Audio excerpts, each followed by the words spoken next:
Good evening to all. आज हम लोग पेपर 2 यानी कि कोर्स 2 फर्स्ट हाफ इसका रिमेनिंग पार्ट कवर करने का कोशिश करेंगे।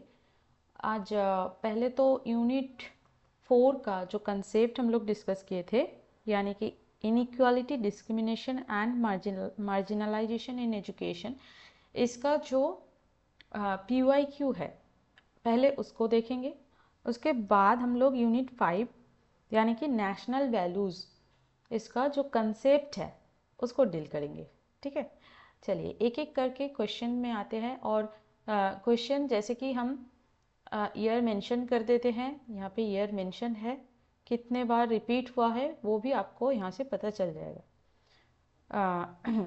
First question, mention any 4 categories of population who are classified as the marginal groups।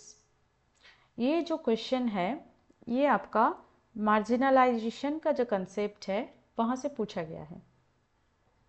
एक बार देख लेते हैं क्या हम लोगों का मार्जिनल ग्रुप्स हमारे देश में है। ठीक है, क्या क्या है।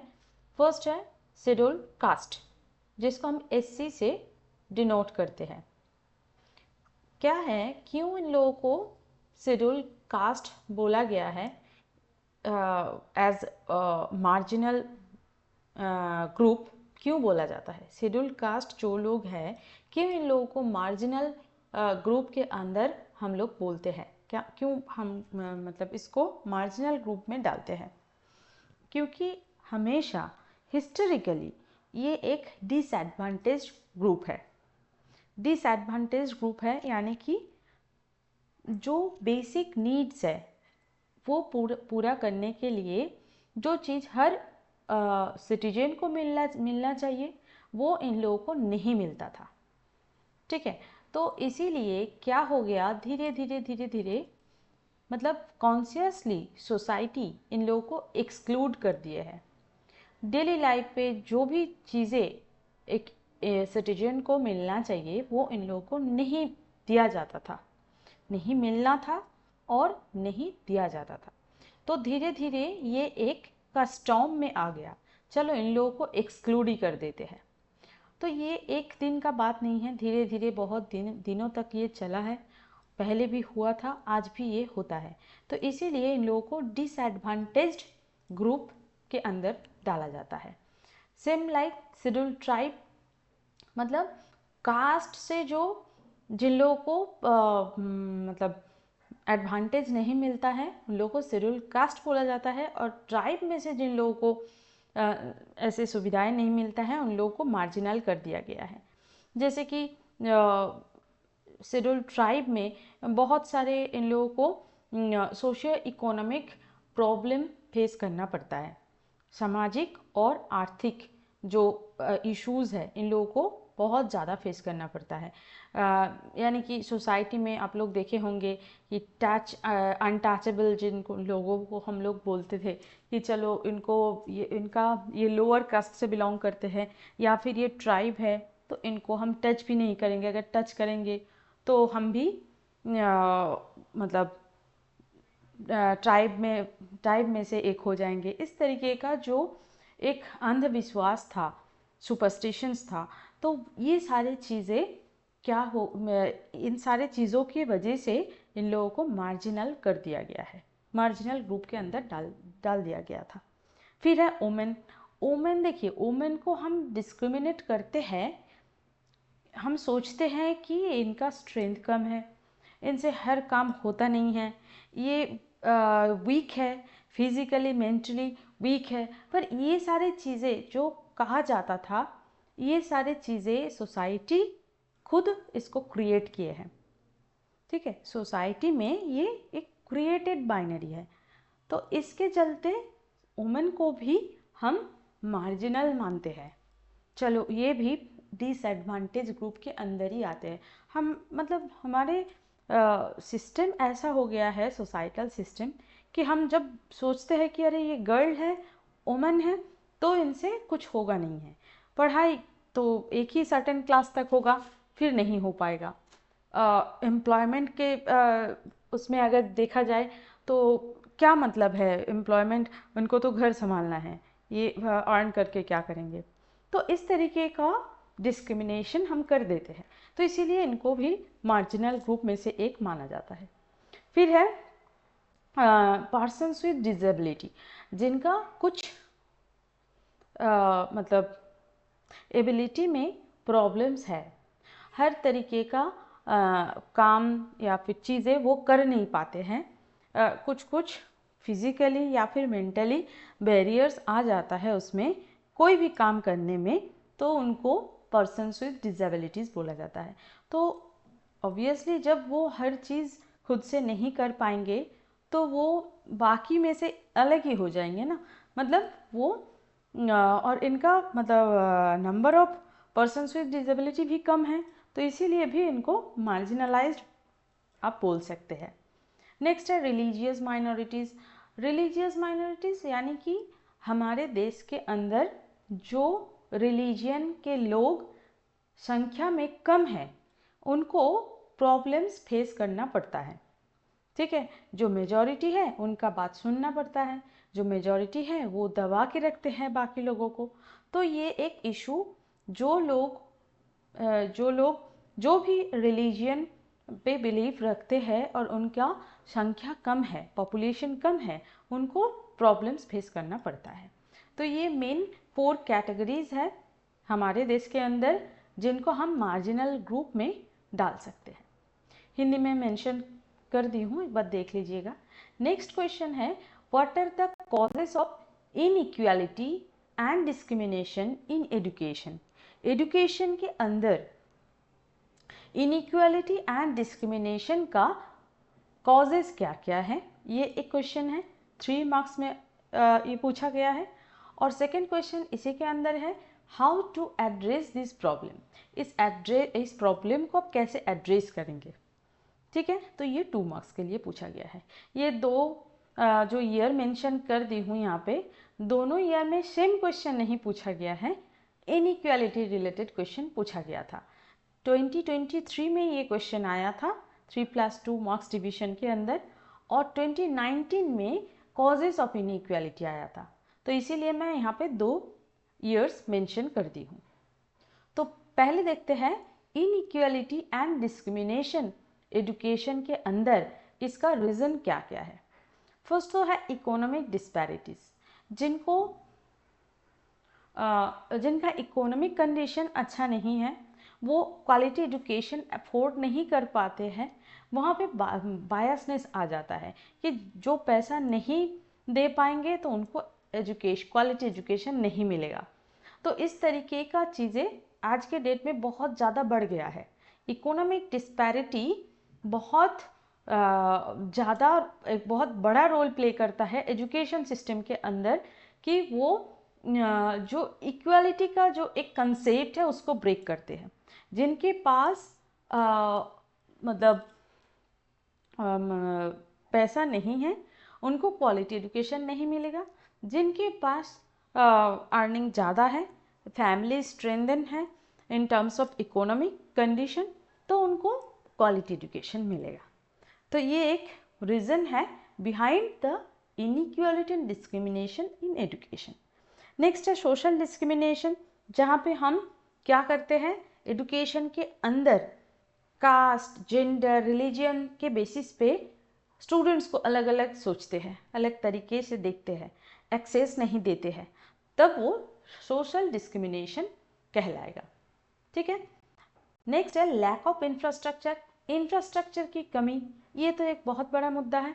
क्या होता है, रूरल साइड पे जो बेसिक स्कूल का इंफ्रास्ट्रक्चर है वो प्रॉपरली नहीं रहता है, कभी बुक का कमी, तो कभी बिल्डिंग का कमी, कभी ट्रेन टीचर की कमी, मतलब ये कुछ चीज़ें ये टोटल इंफ्रास्ट्रक्चर के अंदर ही आएगा, जिससे एक डिस्क्रिमिनेशन रूरल अर्बन में हो जाता है।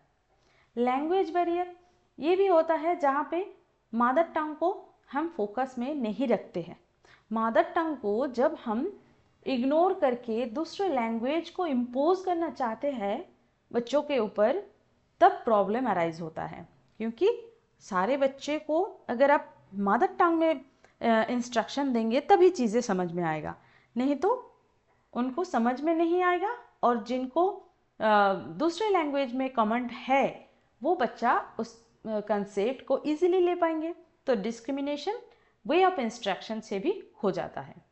जेंडर इनइक्वालिटी, गर्ल्स बॉयज़ में हम अंतर करते हैं, तो इससे क्या होता है, जो एजुकेशन सिस्टम के अंदर बच्चों को मतलब सही से एक्सेस नहीं मिलता है, बायसनेस इसके अंदर आ जाता है। नेक्स्ट उसके बाद आते हैं ways to address this problems. ये सारे प्रॉब्लम्स को हम कैसे एड्रेस करेंगे, ठीक है, इसका वे क्या होगा। First of all, equal access policy. अगर हम सारे बच्चों को इक्वली एक्सेस देंगे तब ये प्रॉब्लम का सॉल्यूशन पॉसिबल है ना। तो इक्वली देने के लिए आपको पूरे सिस्टम को फ्री करना पड़ेगा और कंपलसरी करना पड़ेगा, तब जाके सारे बच्चों को एडुकेशन मिलेगा, ठीक है। फ्री होगा, कंपलसरी होगा। फ्री के कारण जिन लोगों का इकोनॉमिक कंडीशन अच्छा नहीं है वो भी इंटरेस्टेड होंगे, और उसके साथ साथ कंपलसरी होने से यहाँ पे कोई भी बायसनेस नहीं आएगा, सबको लेना पड़ेगा, ज़रूरी है, कंपल्सन है, तब जाके सबको बराबर मिल सकता है। स्कॉलरशिप्स एंड फाइनेंशियल एड, बच्चों को, जो बच्चे इकोनॉमिकली वीक है तो उनको सपोर्ट देना ज़रूरी है। उनको सपोर्ट कैसे देंगे, आपको स्कॉलरशिप देना पड़ेगा, फाइनेंशियल एड देना पड़ेगा, है ना। फिर है अवेयरनेस कैंपेन। सारे जो भी पेरेंट्स हैं जिनको एजुकेशन का मतलब इम्पैक्ट पता नहीं है, वो अवेयर नहीं है कि एजुकेशन लेने से क्या होता है, क्या फ़ायदा है, तो ये सारी चीज़ें सारे पेरेंट्स के लिए अगर अवेयरनेस कैंपेन करेंगे तो इससे भी प्रॉब्लम सॉल्व पॉसिबल है।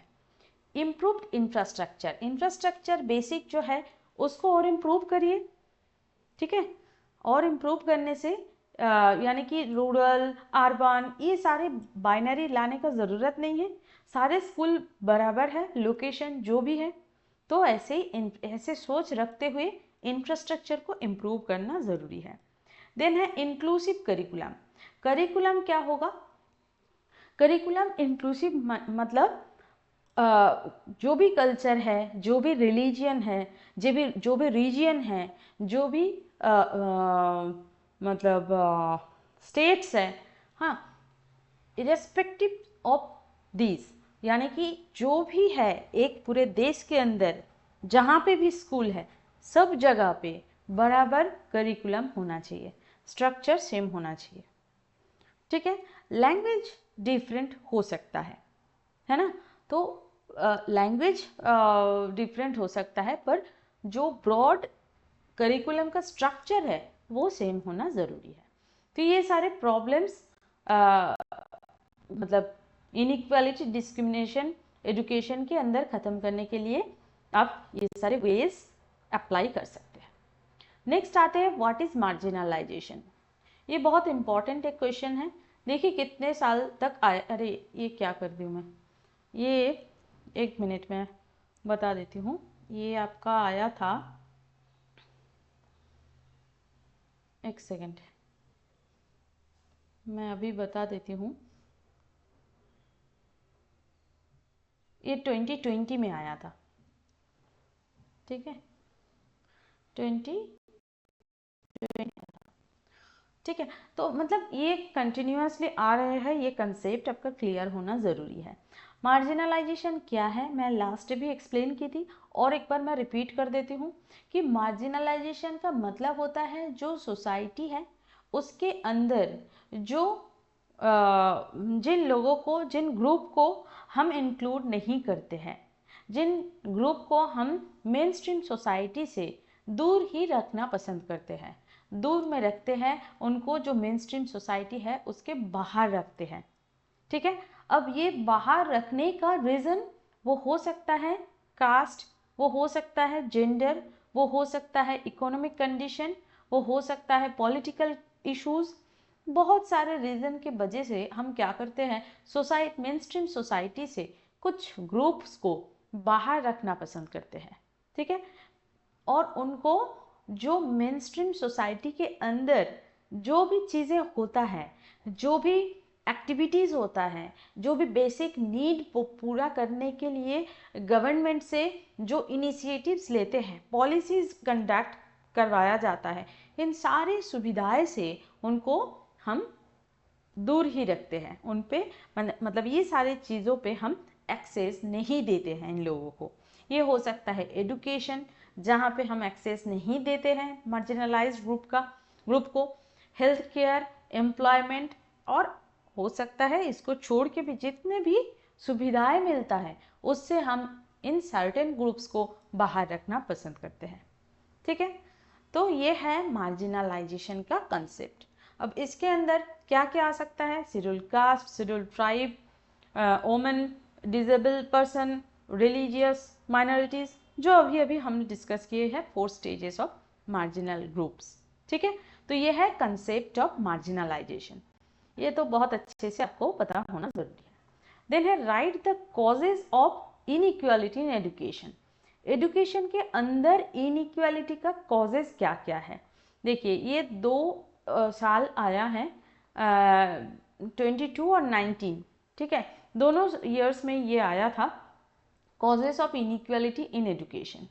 इसको एक बार देख लेते हैं कि मेन तो वही है कि इकोनॉमिक डिस्पैरिटी अगर होगा कि पैसे रहने से ही आप क्वालिटी एजुकेशन को एक्सेस कर पाएंगे, तब एक डिस्पैरिटी क्रिएट हो जाता है। नेक्स्ट है सोशल डिस्क्रिमिनेशन, जहाँ पे हम क्या करते हैं कि कास्ट, जेंडर, रिलीजन के बेसिस पे एजुकेशन में एक्सेस को हम बाउंडेड कर देते हैं, तब उसको सोशल डिस्क्रिमिनेशन बोला जाता है। लैक ऑफ इंफ्रास्ट्रक्चर, मतलब जो बेसिक एजुकेशन सिस्टम का जो बेसिक नीड्स है उसको पूरा नहीं कर पाना, ये भी एक इनइक्वालिटी क्रिएट करता है एजुकेशन सिस्टम के अंदर।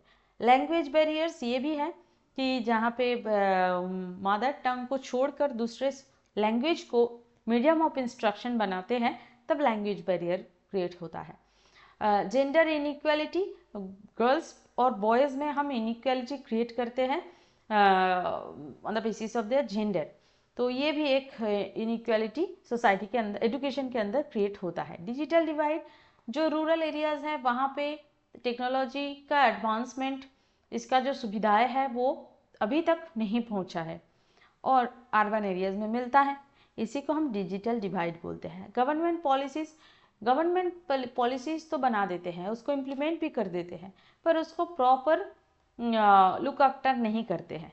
वो अगर अर्बन एरियाज़ में होता है प्रॉपरली, तो रूरल में नहीं होता है। ऐसे इसमें भी मतलब डिस्क्रिमिनेशन क्रिएट हो जाता है। प्राइवेटाइजेशन ऑफ एजुकेशन को जितना हम प्राइवेट कर देंगे तो इसका कॉस्ट और बढ़ जाएगा, तो इसको अफोर्ड करने का एबिलिटी भी कम होते जाएगा, है ना। तो इसीलिए प्राइवेटाइजेशन ऑफ एजुकेशन भी एक रीज़न है बिहाइंड इनइक्वालिटी इन एजुकेशन, ठीक है। नेक्स्ट है what is the meaning of discrimination. Discrimination का मतलब क्या है? 2 मार्क्स के लिए ये 21 में एक बार पूछा गया है कि इंडिविजुअल और ग्रुप को जब हम अनफेयर वे से ट्रीटमेंट करते हैं कि on the basis of their gender, caste, religion, economic status, एक इंडिविजुअल को जब हम उसका जो भी कास्ट है, जेंडर है, रिलीजन है, उसके बेसिस पे हम उसको अलग कर देंगे, डिस्क्रिमिनेट कर देंगे और उनके साथ जो बिहेवियर है वो गलत करेंगे, तब वो डिस्क्रिमिनेशन कहलाते हैं। इससे क्या होता है, वो सोशली एक्सक्लूड हो जाते हैं, खुद को इंक्लूडेड समझ ही नहीं पाते हैं, इनइक्वालिटी का प्रॉब्लम इनको फेस करना पड़ता है, और एजुकेशन के अंदर जो भी अपॉर्चुनिटीज़ मिलता है हर किसी को, पर इनको नहीं मिलता है। तो ऐसे ये है डिस्क्रिमिनेशन का concept. Right 2 probable ways to eliminate inequality in education. 2 way आपको लिखने के लिए पूछा गया है, बोला गया है कि इनइक्वालिटी इन एजुकेशन को ख़त्म करने के लिए 2 प्रोबेबल वेज क्या हो सकता है। एक तो है वो फ्री एंड क्वालिटी एजुकेशन, ये अगर देंगे तो सारे बच्चे को क्वालिटी एजुकेशन भी मिलेगा, फ्री कर देना ज़रूरी है, क्योंकि हर तरीके का, हर सेक्टर से बच्चे एजुकेशन लेने आते हैं, तो ये फ्री रहेगा तो सबके लिए ये मिलना पॉसिबल होगा। ठीक है, फिर है स्कॉलरशिप एंड फाइनेंशियल एड। जो इकोनॉमिकली बैकवर्ड क्लास है उनको अगर स्कॉलरशिप देंगे, फाइनेंशियल एड देंगे, तो वो इंटरेस्टेड होंगे और एजुकेशन में एक्सेस लेने के लिए वो और एंथुसियास्टिक हो पाएंगे। ठीक है, नेक्स्ट आते हैं discuss in brief the probable solutions of the problem of discrimination in education. अब देखिए, डिस्क्रिमिनेशन इन एजुकेशन, इसको पूछा गया है 5 मार्क्स में कि आपको लिखना है कि प्रोबेबल वेज क्या है, डिस्क्रिमिनेशन इन एजुकेशन का प्रोबेबल सॉल्यूशन क्या क्या है। एक तो है equal access to education, education में इक्वल एक्सेस का अरेंज करना। कब आप इसको पॉसिबल कर सकते हैं, जब आपको फ्री एंड कंपलसरी एजुकेशन सबको देंगे और ये गवर्नमेंट से देना पड़ेगा, तब ये इंश्योर कर पाएंगे कि सारे बच्चों को फ्री और कंपलसरी एजुकेशन मिलेगा और कोई भी बायसनेस नहीं रहेगा। अवेयरनेस प्रोग्राम कंडक्ट करवाना पड़ेगा, scholarship and financial aid same वही, ये सारी चीज़ें, इम्प्रूव्ड इंफ्रास्ट्रक्चर, मैं रिपीट नहीं कर रही हूँ, चीज़ें सेम हैं, आपको अपने जब क्वेश्चन जैसे पूछा जाएगा उस तरीके से लिखना पड़ेगा। Inclusive curriculum and strict anti discrimination policies, anti discrimination policies जो गवर्नमेंट बनाते हैं उसको स्कूल में स्ट्रिक्टली फॉलो करना।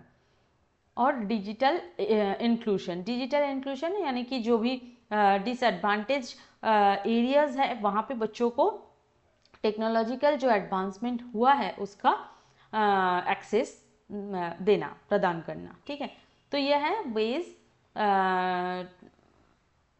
Probable solutions of the problem of discrimination in education. ठीक है, तो ये सारे PYQ था यूनिट 3 से रिलेटेड। ठीक है, अब आते हैं नेशनल वैल्यूज यानी कि यूनिट 5 का जो कंसेप्ट है उसको एक बार देख लेते हैं। फर्स्ट कंसेप्ट तो यह है कि नेशनल वैल्यूज क्या है, इसका कंसेप्ट, इसका characteristics, then relevance in education and relation with international understanding. ये आपका यूनिट 5 का फर्स्ट हाफ है, कंसेप्ट ऑफ नेशनल वैल्यूज। इसको एक बार देख लेते हैं। नेशनल वैल्यूज का कंसेप्ट क्या है? नेशनल वैल्यू का मतलब ही होता है ये कुछ ऐसा वैल्यू, जब हम वैल्यू रिलेटेड बात करते हैं तब ये एक एब्स्ट्रैक्ट कंसेप्ट है जिसको आप टच करके नहीं देख सकते हैं। इसको आपको क्या करना पड़ेगा? एब्स्ट्रैक्टली सोचना पड़ेगा, है ना। इसको आप ऐसे, आपका जो 5 सेंस ऑर्गन है उससे आप नहीं देख सकते हैं, पर इसको आपको सोचना पड़ेगा। इसका कंसेप्ट होता है, ये कंसेप्ट क्या है? कुछ प्रिंसिपल्स है या फिर कुछ बिलीव्स है जिससे जिससे एक देश का आइडेंटिटी, कल्चर और यूनिटी को आप रिप्रेजेंट कर सकते हैं, है ना। एक देश का मतलब होता है ना, एक इंडिविजुअल को देख के हम बोल सकते हैं कि ये कौन से देश से बिलोंग करते हैं। क्यों बोल पाते हैं? क्या देख के बोल पाते हैं? उनका स्ट्रक्चर नहीं, उनका स्किन कलर नहीं, उनका बिहेवियर, जिससे पता चलता है कि ये कौन से कल्चर से बिलोंग करते हैं, कौन से नेशन से बिलोंग करते हैं। तो एक देश के अंदर देश का जो आइडेंटिटी है, कल्चर और यूनिटी का कंसेप्ट है, वो डिफाइन करता है जिस बिलीफ के थ्रू, जिस प्रिंसिपल्स के थ्रू, उसको हम नेशनल वैल्यूज बोलते हैं। ठीक है, अब इसके अंदर बहुत सारी चीज़ें इंक्लूड हो जाता है। एक सिटीजन जब मतलब अपनी लाइफ में प्रोग्रेस करने के लिए वो क्या क्या करते हैं, मतलब सोसाइटी के अंदर रह के एकदम एक इंडिविजुअल को आप इमेजिन कर लीजिए, वो एकदम छोटा बच्चा है, उसके बाद वो धीरे धीरे ग्रो अप हो रहा है, उसका लाइफ चेंज हो रहा है, अपने लाइफ में प्रोग्रेस कर रहे हैं। कैसे करते हैं? फर्स्ट वो स्कूलिंग स्टार्ट होता है उस इंडिविजुअल का, उसके वो जब अच्छे से पढ़ाई करते हैं वो होगा उसका देश के और उसका कंट्रीब्यूशन। एक जो स्टूडेंट है वो अगर सही से पढ़ाई करेंगे तो वो देश को कंट्रीब्यूट करते हैं इस तरीके से। मतलब जिसका जो काम है वो अगर उस काम को अच्छे से अपने मन से वो उस चीज़ को निभाएंगे, तब जाके वो उस नेशन को वो कुछ कंट्रीब्यूट कर रहे हैं, और वही है उस देश का नेशनल वैल्यू। यानी कि जो स्टूडेंट, उनका काम है पढ़ाई करना, वो अच्छे से पढ़ाई कर रहे हैं, मतलब वो देश को कुछ कंट्रीब्यूट कर रहे हैं। वो बड़े होके जब वो जॉब करेंगे, तब वो जॉब का जो पर्पस है वो बस अर्न करने नहीं, पर उस जॉब का जो भी मकसद है, पर्पस है, उसको अगर पूरा करेंगे तब वो हो जाएगा देश के प्रति उसका कंट्रीब्यूशन। जैसे सोल्जर्स है, उन लोग काम करते हैं, बॉर्डर को हमारा देखते हैं, अच्छे से प्रोटेक्ट करते हैं हमको, वो उनका काम है, तो वो देश को इस तरीके से कंट्रीब्यूट कर रहे हैं, वो उनका नेशनल वैल्यूज़ हो जाता है। जो फार्मर खेती बाड़ी करते हैं वो भी अपने काम से वो देश को कंट्रीब्यूट करते हैं, और उससे क्या होता है, उसका खुद का भी प्रोग्रेस हो रहे हैं लाइफ में, और उसके साथ साथ वो नेशन को भी आगे ले जा रहे हैं, नेशन का भी वो डेवलपमेंट कर रहे हैं। इसी कंसेप्ट को नेशनल वैल्यूज़ बोला जाता है। ठीक है, अब क्या होता है, इसका हर एक कंट्री का अपना अपना जो ट्रेडिशन रहता है, जो हिस्ट्री रहता है, जो एथिकल मोरल फ्रेमवर्क रहता है, उसको मतलब वो तो है ही, और उसको फॉलो करते करते इसके अंदर जो भी सिटीजन है एक देश के अंदर, वो उसको आगे ले जाते हैं। ठीक है, अब ये जो नेशनल वैल्यू है ना, ये एक पैट्रियटिज्म का सेंस है। जो भी मतलब हमारे देश के अंदर जो भी डाइवर्सिटी है, हाँ, उसको दिमाग में रखते हुए सबके अंदर, आप देखेंगे कश्मीर में भी जो लोग बहुत दिनों से इस देश के अंदर है, वो सोचते हैं कि वो इंडियन है।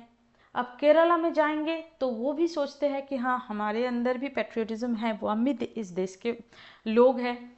आप ईस्ट में जाएंगे, आप वेस्ट में जाएंगे, आप कहीं भी जाएंगे, इतना डाइवर्सिटी है, फिर भी लोग सोचते हैं कि हम इंडियंस हैं। ये जो सोच है, ये है नेशनल वैल्यू। ठीक है, तो इससे क्या होता है, इससे क्या होता है, एक देश के अंदर लोगों के मन में जो मतलब बेसिक जो चीज़ें हैं, यानी कि वैल्यू सिस्टम, जो मोरालिटी है, इन सारी चीज़ों को आगे ले जाना, इन सारी चीज़ों को जितना वो दिमाग में रखेंगे कि हाँ, हम इस देश का मतलब एक इंडिविजुअल है, सिटीजन है, तो इस देश का जो कल्चर रहा है, इस देश का जो हिस्ट्री रहा है, उसको सम्मान करते हुए हम अपना जो डेली वर्क है उसको करेंगे, और डेली वर्क में हम कभी अनफेयर नहीं होंगे, तब वो नेशनल वैल्यू कहलाते हैं। इसके अंदर डेमोक्रेसी भी आता है, इक्वलिटी भी आता है, कि इतना बड़ा देश है, इसके अंदर हम डाइवर्सिटी तो है, उसको दिमाग में रखते हुए सब बराबर है, सब समान है, इस चीज़ को, इस कंसेप्ट को हमारे मन में रखेंगे, तब वो इक्वलिटी का कंसेप्ट उसके मन में रहेगा, और वो नेशनल वैल्यू को रिस्पेक्ट दे रहे हैं, इसको माना जाता है। ठीक है, फ्रीडम का कंसेप्ट, जस्टिस का कंसेप्ट, ये सारे, इंटीग्रिटी, सोशल रिस्पॉन्सिबिलिटी, सारे नेशनल वैल्यूज़ के अंदर आता है। ठीक है, अब आते हैं characteristics of national values. National value का कैरेक्टरिस्टिक्स क्या क्या है? एक तो है यूनिवर्सलिटी।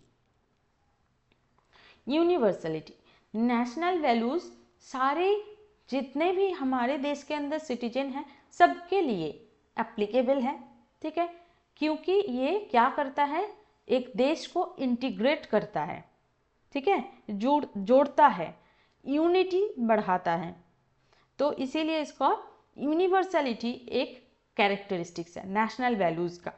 लोगों के अंदर बिलोंगिंगनेस का जो सेंस है, जो भी रिलीजियन है हमारा, हम एक है, हम इंडियंस है, ये जो एक मेंटालिटी है, इसको ग्रो करने में मदद करता है। नेक्स्ट है cultural identity.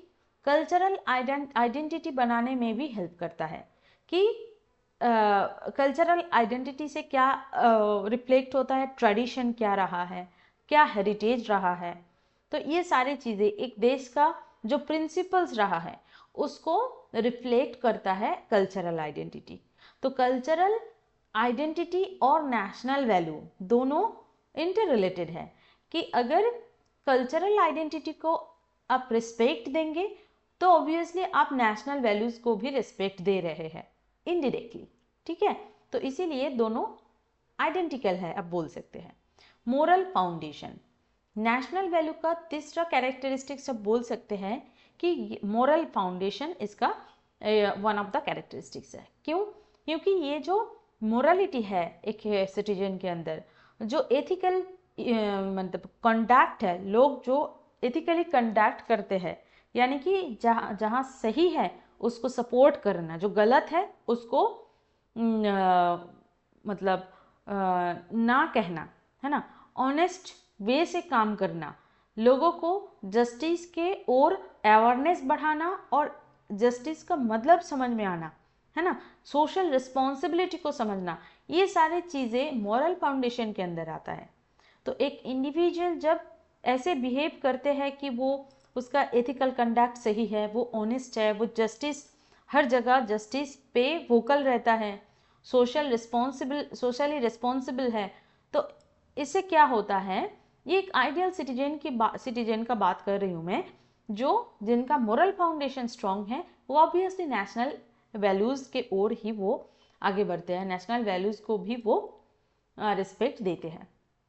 Unity in diversity, बहुत सारे डाइवर्सिटी है हमारे देश के अंदर, social, religious, ethnic, religion wise, यानी कि लोकेशन वाइज डाइवर्सिटी है। उसके अंदर नेशनल वैल्यूज क्या करता है, हार्मोनी को प्रमोट करने का काम करता है कि सब बराबर है, सब एक है हम। डेमोक्रेटिक आइडियल्स, यानी कि जो इक्वलिटी, लिबर्टी, जस्टिस का जो कंसेप्ट है उसको भी प्रमोट करता है नेशनल वैल्यू का कंसेप्ट। सस्टेनेबिलिटी, यानी कि जो भी आप काम कर रहे हैं उसके द्वारा कोई भी रिसोर्स का हानि नहीं पहुंचना, उतना तक कि आप उस चीज़ को यूज़ करें, ये है सस्टेनेबिलिटी।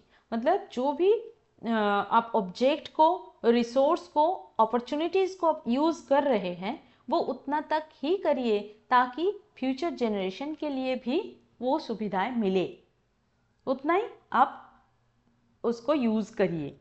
ये जो कंसेप्ट है सस्टेनेबिलिटी का कंसेप्ट, ये भी नेशनल वैल्यूज से प्रोमोटेड होता है।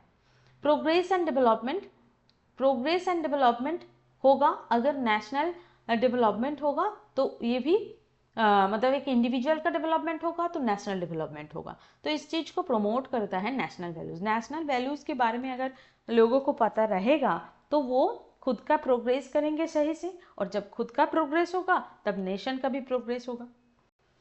अब आते हैं relevance of national values in education. National values का रिलेवेंस क्या है एजुकेशन के अंदर, है ना, एजुकेशन के अंदर नेशनल वैल्यूज़ का क्या मतलब कितना ये रिलेवेंट है। एजुकेशन एक इफेक्टिव मीन्स है जिसके थ्रू नेशनल वैल्यूज़ को इंडिविजुअल के अंदर हम पुट कर सकते हैं, है ना। नेशनल वैल्यूज़ लोगों के अंदर अगर आपको इनकलकेट करना है तो कैसे करेंगे, एजुकेशन के थ्रू आप कर सकते हैं। जो मतलब क्वालिटी एजुकेशन अगर इंडिविजुअल को मिलेगा तो उस इंडिविजुअल को क्या राइट बिहेवियर है, क्या उनका ड्यूटी है एज ए सिटीजन, क्या रिस्पॉन्सिबिलिटी है, क्या सोशल लायबिलिटीज़ है, ये सारी चीज़ें उनको बहुत अच्छे से पता रहेगा, है ना। तो इसीलिए बोला जाता है कि प्रॉपर एजुकेशन का बहुत ज़्यादा ज़रूरी है। जो एडुकेटेड इंसान है तो वो क्या करते हैं, अपना राइट वे से वो अपना जो ड्यूटी है उसको निभाते हैं, जो राइट है उसको यूज़ करते हैं, जो रिस्पॉन्सिबिलिटी है उसको भी निभाते हैं, है ना। तो अब देखते हैं कि नेशनल वैल्यूज़ एजुकेशन के अंदर इंटीग्रेट होके क्या हमारा फ़ायदा होता है। First of all character development, एक इंडिविजुअल का कैरेक्टर कहाँ से डेवलप होता है, स्कूल से, एजुकेशनल इंस्टीट्यूशन से, जहाँ से उनको ऑनेस्टी, रिस्पेक्ट देना, डिसिप्लिन होना, सोशल रिस्पॉन्सिबिलिटीज़ के बारे में पता चलता है। ठीक है, तो कैरेक्टर डेवलपमेंट में नेशनल वैल्यू का एक बहुत बड़ा रोल है। फिर है सिविक रिस्पॉन्सिबिलिटी। जो सिविक रिस्पॉन्सिबिलिटी का मतलब है कि आप देश के अंदर हैं, देश का क्या ड्यूटी है, देश में अगर क्या आप रह के क्या कंट्रीब्यूट कर सकते हैं, जो भी आपका रिस्पॉन्सिबिलिटी है उसके बारे में आपको पता होना चाहिए और उसको मतलब अप्लाई भी करना चाहिए। ठीक है, सिविक रिस्पॉन्सिबिलिटी। सोशल हार्मोनी मतलब सोसाइटी के अंदर जो भी कल्चर है, ट्रेडिशन, बिलीफ है, रिलीजियन है, सबके अंदर जो मतलब यूनिटी है, मतलब सबके सब बराबर है, इस टाइप का जो मेंटालिटी है उसको भी ये बढ़ावा देते हैं। नेशनल डेवलपमेंट, जो मैंने बार बार बोल रही हूँ कि एक इंडिविजुअल का प्रोग्रेस होगा तो वो उसका इम्पैक्ट सोसाइटी में आएगा, फिर वो सोसाइटी से भी लार्जर यानी कि कंट्री में आएगा। एक इंडिविजुअल का डेवलपमेंट होगा तो एक नेशन का भी डेवलपमेंट पॉसिबल है। एथिकल डिसीजन मेकिंग, डिसीजन तो ले रहे हैं एक इंडिविजुअल आफ्टर गेटिंग एजुकेशन, तो वो क्या एथिकल है? एथिकल तब होगा जब वो उनको प्रॉपर एजुकेशन, क्वालिटी एजुकेशन मिलेगा, है ना। अगर क्वालिटी एजुकेशन नहीं मिलेगा तो एथिकल डिसीजन लेने में प्रॉब्लम अराइज हो सकता है। Promotion of national integration, national integration को भी प्रमोट करने का काम नेशनल वैल्यू सिस्टम से होता है ना। तो ये था एजुकेशन में नेशनल वैल्यू का रिलेवेंस। अब आता है relation of national values with international understanding. International understanding का जब बात आता है तब ग्लोबल सिटीजनशिप का बात आता है। ग्लोबल सिटीजनशिप यानी कि अब अभी तक हम क्या पढ़ रहे थे कि एक देश के अंदर इतना डाइवर्सिटी है फिर भी हम यूनाइटेड है। अब आते हैं ग्लोबल रिस्पेक्ट से, इतना बड़ा हमारा मतलब ग्लोबल एस्पेक्ट से अगर आप सोचेंगे कि पूरे वर्ल्ड में लोग अगर ऐसा सोचने लगेंगे कि हम मतलब कि हम बराबर है, सब यूनाइटेड है, ग्लोबल सिटीजनशिप का कंसेप्ट तब आता है। यानी कि जो ह्यूमन राइट्स है उसके बारे में पता चलना, या फिर ग्लोबल पीस जो है उसको उसके बारे में अवेयर होना, एनवायरमेंटल सस्टेनेबिलिटी के बारे में सोचना, ये सारी चीज़ें ग्लोबल सिटीजनशिप को बढ़ावा देते हैं। नेक्स्ट है रिस्पेक्ट फॉर डाइवर्सिटी। डाइवर्सिटी जो भी है पूरे वर्ल्ड में उसको रिस्पेक्ट देना।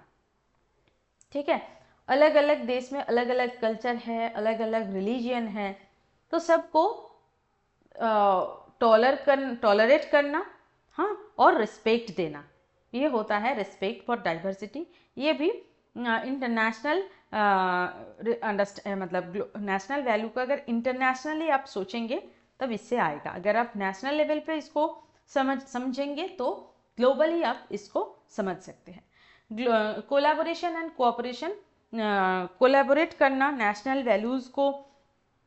नेशनल वैल्यू क्या करता है कि लोगों के अंदर मतलब जो हारमोनी है ना, मतलब सब बराबर है, हम सब एक जैसे हैं, हम मतलब जो भी डाइवर्सिटी है उसको इग्नोर करते हुए जो भी पॉजिटिव साइड है उसको देखना।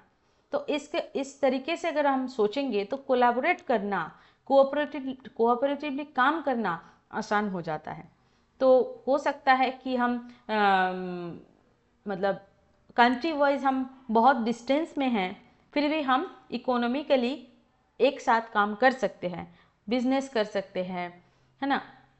पॉलिटिकली हम कोलैबोरेटली काम कर सकते हैं, कल्चरल एक्सचेंज भी कर सकते हैं। ठीक है, तो ये कोलैबोरेशन कोऑपरेशन का कंसेप्ट भी और इंडल्ज होता है नेशनल वैल्यूज़ का कंसेप्ट से। देन है peace and diplomacy.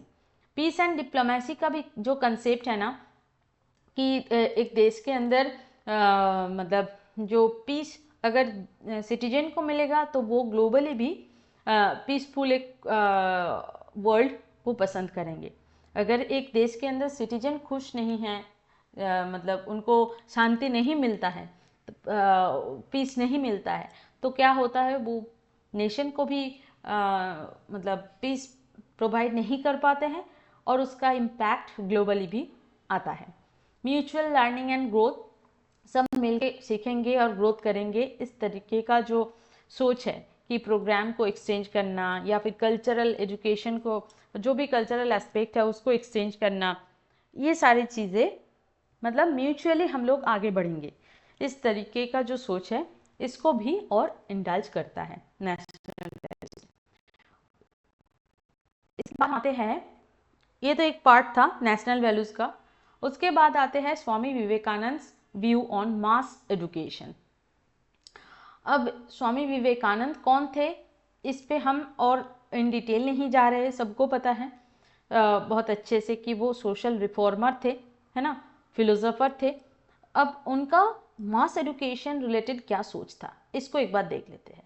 First of all, mass education का मतलब ही होता है सबके लिए एजुकेशन, तो एजुकेशन फॉर ऑल, ये इनका मेन व्यू था कि एजुकेशन एक ऐसा कंसेप्ट है, एक ऐसा सिस्टम है जो regardless of caste, gender, economic status सबको मिलना चाहिए, ये उनका कहना था।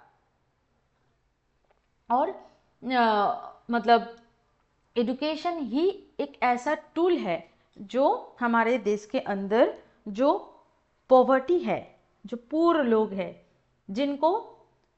जिनके मन में इग्नोरेंस बहुत ज़्यादा है, मतलब ज्ञान की कमी, लैक ऑफ नॉलेज, ये बहुत ज़्यादा है, ये बस एजुकेशन ही इसको मिटा सकता है। तो इसीलिए सबके लिए एजुकेशन बहुत ज़रूरी है। नेक्स्ट है कैरेक्टर बिल्डिंग। कैरेक्टर को बिल्डअप करने के लिए एजुकेशन कंपलसरी है। इससे क्या होगा, एक स्ट्रॉन्ग कैरेक्टर बनेगा, यानी कि कहाँ क्या कैसे बिहेवियर करना ज़रूरी है, उस तरीके से उनको ये समझ आए कि हाँ हमको इस सिचुएशन में इस टाइम पे ऐसे बिहेव करना चाहिए। इससे कैरेक्टर स्ट्रॉन्ग होता है। सेल्फ कॉन्फिडेंस एजुकेशन से आता है। मोरल वैल्यूज, वैल्यू सिस्टम के बारे में नॉलेज कहाँ से मिलेगा, थ्रू एजुकेशन। तो उनका कहना था एजुकेशन कैरेक्टर बिल्डिंग में बहुत बड़ा रोल प्ले करता है, जहाँ पे बस बुक में क्या लिखा है वो मायने नहीं रखता है, बल्कि आपको ट्रू एजुकेशन, यानी कि ट्रू एजुकेशन आपको कैरेक्टर बिल्डिंग से मिलेगा, यानी कि कहाँ कैसे आप बिहेव करेंगे वो अगर पता चले तब आपको ट्रू एजुकेशन मिला है, ऐसा मान सकते हैं हम। Man making education, man making education का मतलब क्या होता है कि एक इंडिविजुअल जो मतलब जो भी सिचुएशन आए उसको हैंडल करने का एबिलिटी अगर उनके अंदर है, वो अगर अपने पूरे लाइफ में डिसिप्लिन रहे या फिर वो खुद पे विश्वास रखे, तब इस टाइप का एजुकेशन अगर किसी को मिलेगा तो होगा वो मैन मेकिंग एजुकेशन। मतलब एक इंडिविजुअल जो है वो अपने लाइफ में पूरा सेल्फ इंडिपेंडेंट बन जाएंगे, किसी का ज़रूरत नहीं होगा अगर उनको ट्रू एजुकेशन मिलेगा तो। Then practical and vocational education. Practical education पे इन्होंने बहुत ज़्यादा फोकस किए थे, यानी कि एजुकेशन ऐसा होना चाहिए ताकि उसका एक एप्लीकेबिलिटी रहे। वोकेशनल मिल होना चाहिए, यानी कि वो कुछ सीखेंगे और उसके बाद उससे उनको फ़ायदा होगा, उनका जो लाइवलीहुड वो मतलब वो अर्न कर पाएंगे, अर्न करेंगे तो सोसाइटी में वो उनका कंट्रीब्यूशन रहेगा। ठीक है, तो इस पे उनका फोकस था। रिलीजियस एंड स्पिरिचुअल एजुकेशन, उनका ये कहना था कि हमारा जो ड्यूटी है उस रिलेटेड जो अवेयरनेस या फिर सेल्फलेसनेस, यानी कि इसको क्या बोलूँ, मतलब सेल्फिश ना होना, सेल्फलेसनेस, ठीक है, या फिर एक देश के और अपना डिवोशन, है ना, मतलब पैट्रियोटिज्म। तो ये सारी चीज़ें कहाँ से आता है, विवेकानंद जी का ये मानना था कि स्पिरिचुअल एजुकेशन अगर दिया जाएगा, रिलीजियस एजुकेशन अगर दिया जाएगा, तो वहाँ से एक इंडिविजुअल को ये सारे कंसेप्ट्स के बारे में पता चलता है। नेक्स्ट है वुमेन एजुकेशन, इसको इन डिटेल आपको पढ़ना है, यहाँ पे बस इतना ही बोल रही हूँ कि वुमेन को एजुकेटेड बनाना चाहिए, क्योंकि इससे सोसाइटी का अपलिफ्टमेंट होता है। नेक्स्ट है एजुकेशन फॉर सेल्फ रियलाइजेशन, खुद को जानने के लिए भी एजुकेशन का ज़रूरत है। अब आगे आते हैं कि Swami Vivekananda view on women's education. Women's education related इन्होंने क्या बोले थे? इक्वल एजुकेशन फॉर वुमेन, इसकी बात इन्होंने बहुत दिन पहले इन्होंने बोल के गए थे कि वुमेन के लिए भी इक्वली एजुकेशन देना ज़रूरी है। जितना मैन के लिए इम्पोर्टेंट है उतना ही वुमेन के लिए इम्पोर्टेंट है। क्यों? क्योंकि एक वुमन जो है ना वो क्या करते हैं, अपना जो नेक्स्ट जनरेशन है उनको कौन सिखाते हैं? सबसे पहला टीचर तो मदर होते हैं, उसके बाद वो स्कूल जाते हैं। अपने पेरेंट्स में से भी अपने माँ जो है उनसे वो पहले जो सीखते हैं, हर चीज़ उनको अपने माँ से सीखने को मिलता है। तो इसीलिए माँ को एडुकेटेड होना ज़रूरी है। अगर वुमेन एडुकेटेड होंगे तो वो इनडायरेक्टली नेशन बिल्डअप में हेल्प करेंगे। Self reliance and independence. Self reliance यानी कि आत्मविश्वास, ये ज़रूरी है। वो जब अगर आपको ट्रू एडुकेशन मिलेगा, उसका एप्लीकेबिलिटी आपको आएगा, तब आपको कॉन्फिडेंस बिल्डअप होगा, आप इंडिपेंडेंट बनेंगे और सेल्फ रिलायंट बनेंगे, है ना। तो इंडिपेंडेंट होने में भी वुमेन एजुकेशन का एक रोल है। कैरेक्टर डेवलपमेंट ओवर मेरे लिटरेसी। बस आपको अल्फ़ाबेट पता है, आपको न्यूमरेसी आता है, आप अच्छे से लिटरेचर पढ़ लेते हैं, आपको हिस्ट्री ज्योग्राफी आता है, इसका मतलब ऐसा नहीं है कि आप एडुकेटेड बन गए हैं। जब आपको पता चलेगा कि हाँ कौन से सिचुएशन में, कौन से टाइम में क्या बात करना है, किस तरीके से बात करना है, कैसे बिहेव करना है, सामने वालों से कैसे ट्रीट करना है, आपका मोरल वैल्यू का अवेयरनेस आपको रहेगा। जब नॉलेज का प्रैक्टिकल एप्लीकेबिलिटी आपको पता रहेगा, तब जाके बोला जाता है कि कैरेक्टर डेवलपमेंट होता है। और कैरेक्टर डेवलपमेंट के लिए भी वुमेन एजुकेशन का ज़रूरत ज़्यादा है। स्पिरिचुअल एंड मॉरल एजुकेशन, इस पे तो अभी बताए कि वुमेन क्या करते हैं, एक फैमिली उसके बाद सोसाइटी में उनका रोल रहता है, वो अपना ड्यूटी वो निभाते हैं। तो वहाँ पे अगर उनको स्पिरिचुअल नॉलेज रहेगा, मोरल नॉलेज रहेगा, तो वो सोसाइटी के लिए बहुत ज़्यादा हेल्पफुल रहेगा, है ना। फिर है women as the backbone of society. जो मैं बता रही थी कि वुमेन जो है ना वो क्या करते हैं, नेक्स्ट जनरेशन को प्रिपेयर करते हैं, है ना। तो उससे क्या होता है, सोसाइटी फिर नेशन, चेन सिस्टम में डेवलपमेंट हमको दिखाई देगा अगर वुमेन को अगर आप एडुकेटेड करेंगे। Then role of women in nation building, वही सेम पॉइंट है, इसको घुमा के लिखा गया है। Inspiration from ancient India. Ancient India से भी हम इंस्पायर्ड हो सकता है, जहाँ पे वुमेन का मतलब रिस्पेक्ट भी ज़्यादा था, उनको इक्वल एडुकेशन प्रोवाइड किया जाता था। बहुत सारे स्कॉलर्स हम देखे हैं, फिलोसोफर्स देखे हैं, लीडर्स भी देखे हैं।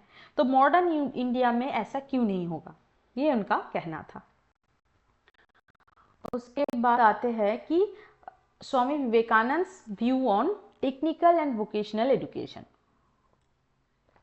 First of all education for self reliance, ये उनका एक मतलब उस टाइम पे ये बहुत एकदम हटके एक कहना था कि सेल्फ रिलायंस के लिए एजुकेशन ऐसा होगा ताकि एक इंडिविजुअल सेल्फ रिलायंट बन पाए। अपना मतलब पढ़ाई कंप्लीट करने के बाद उसको यूज़ करके उससे वो अर्न करे, ये इनका मेन कहना था। ऐसा नहीं है कि बस आपको बुक इज नॉलेज है, अब तो बहुत सारे पढ़ लिए हैं और वो बस वहीं पे ख़त्म, ऐसा नहीं होना चाहिए। स्किल बेस्ड एजुकेशन को इन्होंने बोले थे कि स्किल बेस्ड लर्निंग होना ज़रूरी है, जहाँ पे आप पॉवर्टी को रिड्यूस कर पाएंगे। इसको अगर मतलब एजुकेशन अगर ऐसे देंगे तो पॉवर्टी रिड्यूस होगा, अनएम्प्लॉयमेंट का प्रॉब्लम ख़त्म हो सकता है। तो स्किल बेस्ड लर्निंग पे इन्होंने फोकस किए थे।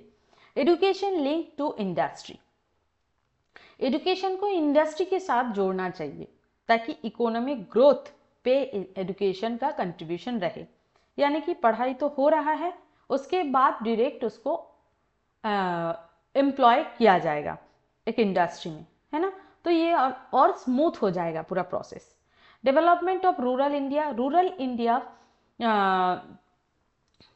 रूरल इंडिया पे जो एग्रीकल्चरल वर्क होता है, क्राफ्ट बेस्ड वर्क होता है, स्मॉल इंडस्ट्रीज रहता है, तो उसको और डेवलप करने के लिए टेक्निकल एजुकेशन पे फोकस देना ज़्यादा ज़रूरी है।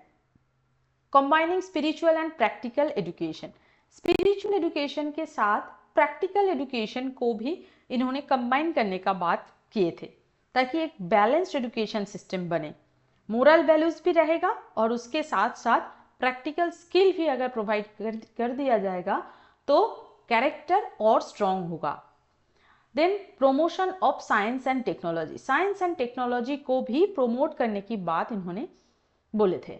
एजुकेशन फॉर ऑल, ये तो है हर इंडिविजुअल को टेक्निकल एंड वोकेशनल एजुकेशन में एक्सेस देना जरूरी है, किसी को मार्जिनलाइज सेक्शन में ना डालना नहीं चाहिए। इसके बाद हम आते हैं culture and education. Culture and education के लिए स्वामी विवेकानंद जी का क्या व्यू था? First of all, education as a means of cultural preservation.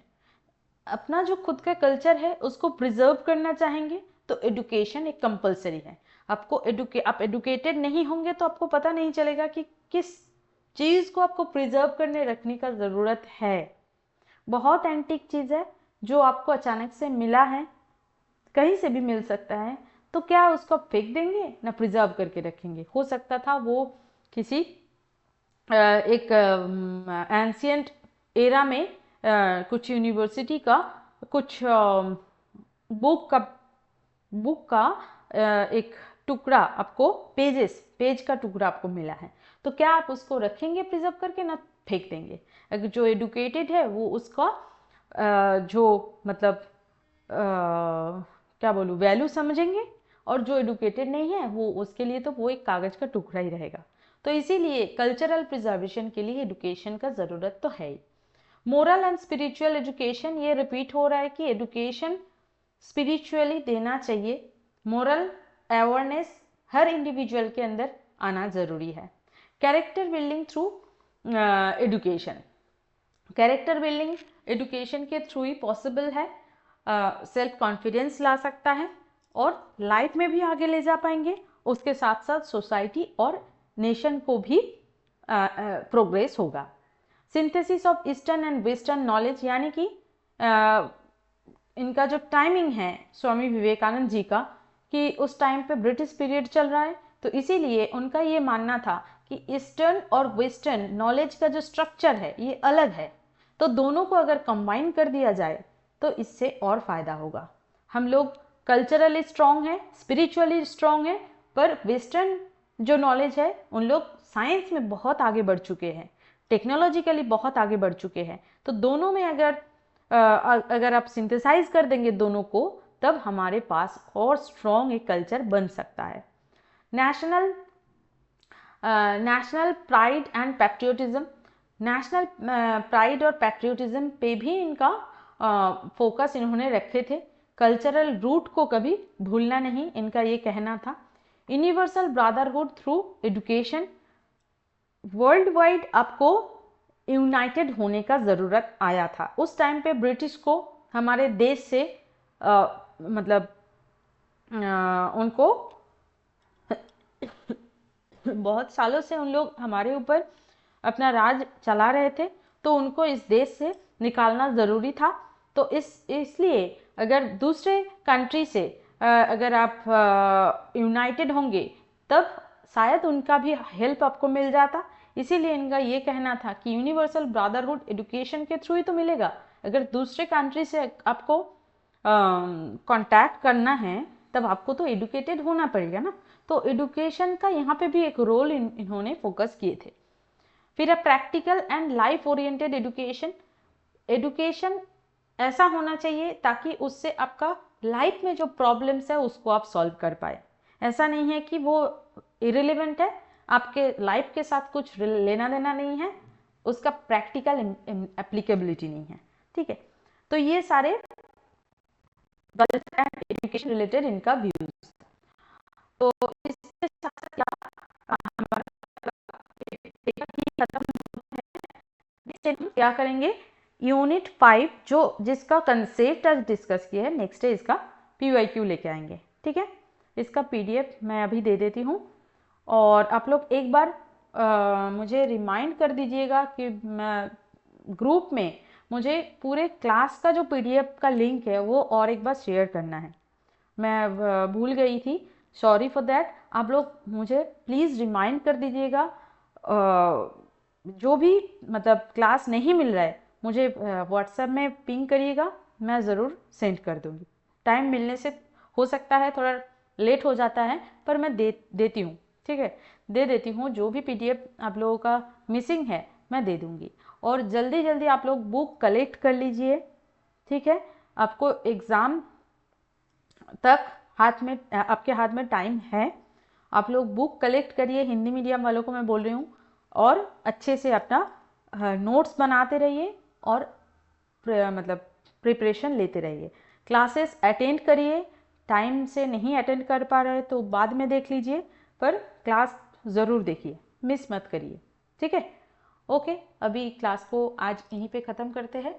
Next day PYQ लेके आते हैं और उसके बाद हम सेकेंड हाफ कोर्स 2 का सेकेंड हाफ यानी कि policy framework for education in India, इसमें हम चले जाएंगे। ठीक है, ओके, गुड नाइट, बाय।